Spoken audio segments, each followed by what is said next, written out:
Bora lá, dia 184, sexta-feira, Lago Brasília, lá no fundo onde eu atacado, não sei se vai dar pra ver. Hoje a gente vai falar com o Bianchi, que é o planejamento, toda sexta-feira a gente falar com ele, lembrando que o Bianchi é o passarinho, é endocrinologista, e a gente vai falar sobre suplementação para nós ciclistas e atletas de endurance de forma geral. E a gente vai começar pela suplementação mais básica de todas, que é hidratação, manter-se hidratado. Aí vai que é tua, Bianchi. Fala aí pessoal, Luiz Bianchi aqui, endocrinologista, ciclista, pau de rato e entusiasta da fisiologia do esporte. Última conversa minha com o Brunão, ele me pediu para falar sobre suplementação para o ciclismo e a gente chegou na conclusão de que o mais importante de tudo, o basicão, é falar de hidratação. Por quê? Você pode estar tomando tudo que é suplemento por aí, de creatina, betalanina, HMB, bicarbonato de sódio, gelzinho de palatinose e etc. Mas, se você se desidratar, a sua performance vai downhill, vai cair demais. Então, manter-se hidratado durante o treino é uma estratégia sine qua non muito importante que a gente com certeza precisa adotar na nossa prática. E tem algumas formas da gente saber se isso está acontecendo e de como fazer isso também para manter a nossa performance na melhor possível. Então, eu acho que primeiro a gente pode falar de como saber se a gente desidratou durante um treino. Então, se você teve alguma piora na sua performance porque você se desidratou, a gente fala das coisas mais gerais para as coisas mais específicas e depois da hidratação propriamente dita, beleza? Então é o seguinte, como é que a gente vai saber que a gente desidratou durante um treino? Primeira coisa é se para aquela intensidade de treino que você já está acostumado, você se cansou demais. Então um cansaço desproporcional àquele tipo de treino pode ser uma indicativa de que você se desidratou.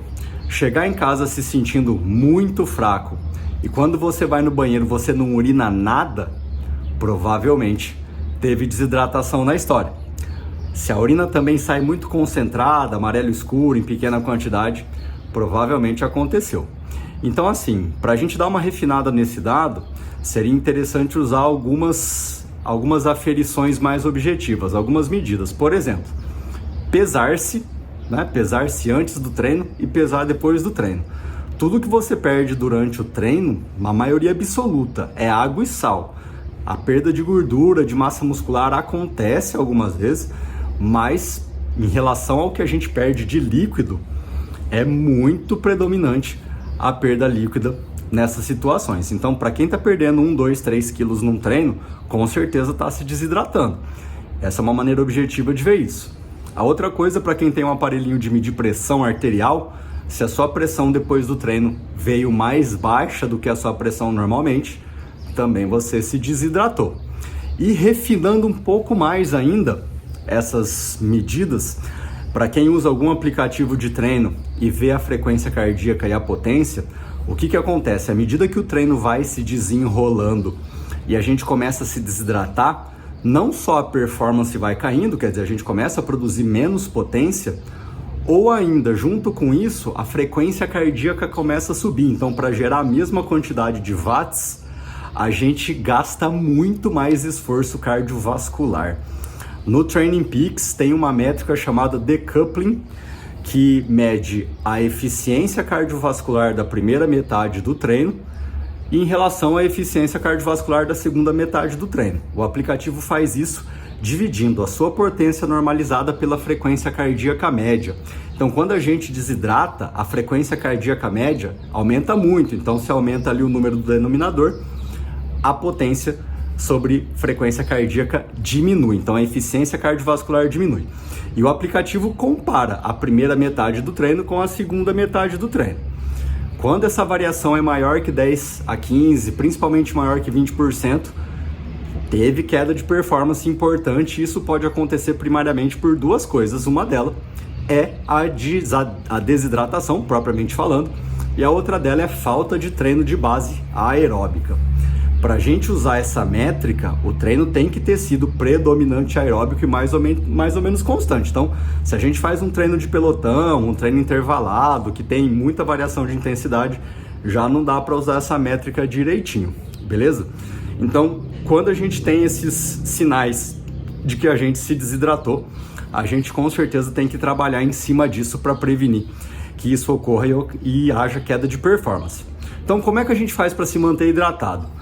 No dia a dia normal, é recomendado que a gente ingira entre 15, 20 até 30 ml por quilo de água ou de líquido no geral por quilo de peso. Então, uma pessoa de 70 quilos, entre 1,5 litro e 2 litros de líquido por dia, está muito bem pago.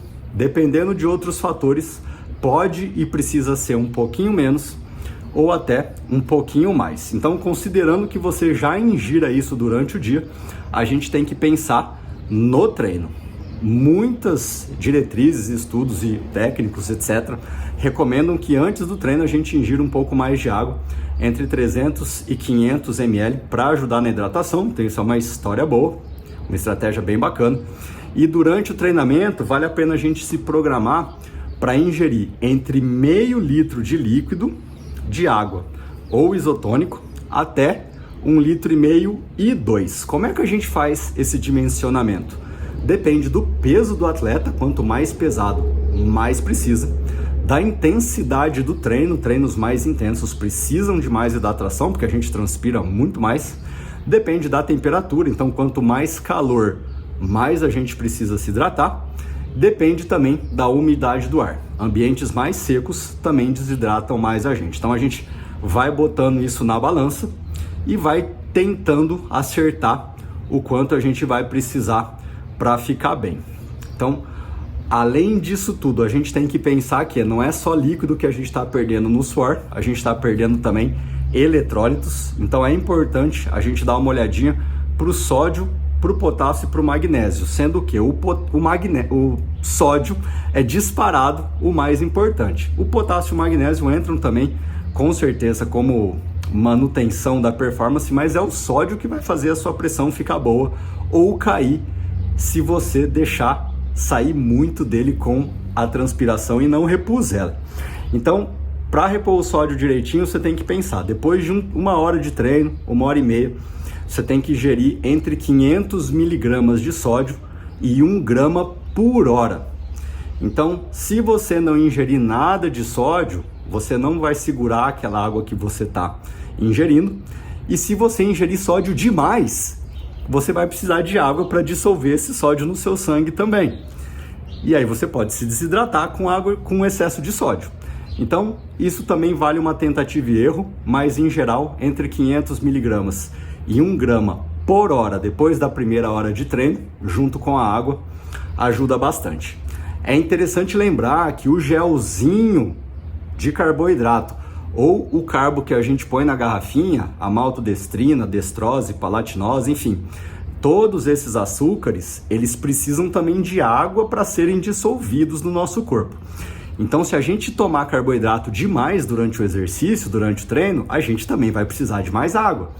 A partir de que concentração de carboidrato que isso começa a acontecer? A partir de 60 gramas por litro.